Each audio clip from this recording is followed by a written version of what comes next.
aksyon. Beston tayo ni sa istorya ni Aika Ferry. Ang mga magulang ang may pinakamalaking responsibilidad na ginagampanan sa isang pamilya, tungkulin sa mga anak na mabigyan ng maayos na buhay. Ngunit sa paglipas ng panahon, nauubos rin ang lakas ng ating mga magulang. Kaya bilang anak, ano nga ba ang ating tungkulin at responsibilidad sa ating mga magulang? Sa barangay Bagong Abre ng Legazpi City, nakilala namin si Lorely 14 na bunso sa 7 magkakapatid. Siya ang matyagang nag-aalaga sa kanilang ama na si Dominador Nunez. Kwento niya, dating checker ng bus company ang ngayon ay 86 na taong gulang niyang ama. Mahina na rin ito dahil sa iba't ibang komplikasyon. Dala na rin ng pagtanda. Meron na din itong sakit sa puso, arthritis at hirap na rin sa paghinga. Kaya naman buong araw itong naka-oxygen. Para kay Lorely, oras na para suklian naman nila ang sipag at tiyaga ng kanilang ama. Siya sa buyan talagang all the way nagsusupport sa Samoya. Sa Samoyang magturugan. Kaya siyempre, garo dai kumatios na mailingan magurang ko na araw kayan.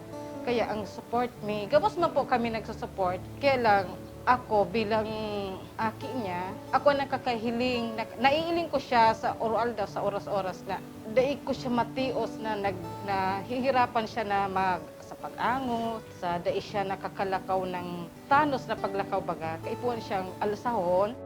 Dahil sa kalagayan ng kanyang ama, hangad ni Lorely sa Action Co Center na mabigyan ng asistensya medikal si Tatay Dominador. So may mga maintenance pa po siya na halos mga pigpapam, dahil dito na bakal tamahalo man po ito. Agad naming idinulog ang kahilingan ni Lorely sa DSWD. Hinatiran din namin ng food pack si Tatay Dominador para makatulong sa pagpapalakas sa kanyang katawan. Nakulaon pong salamat sa action ko.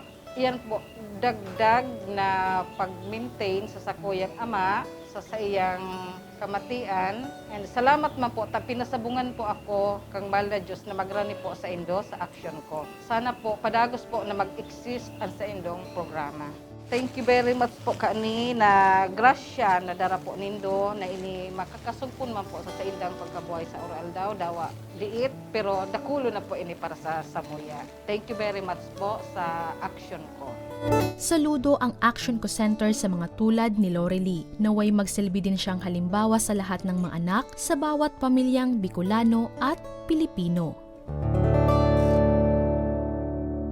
Ayan, saludo din kami sa iyo, Nanay Lorely, dahil ang pagpadaba mo sa imong tatay, permiyaon partner. Saludo din kita kay Aika Ferry. Iyan. So sabi nga niya, dinara ni Aika Ferry sa serbisyo kan Action Co Center duman sa harong mismo yes, ka nagihelang. And kaya nga ni sabi ba ni Nanay Lorely, dawa inidikit lang pero dakulang subpun buhay ini.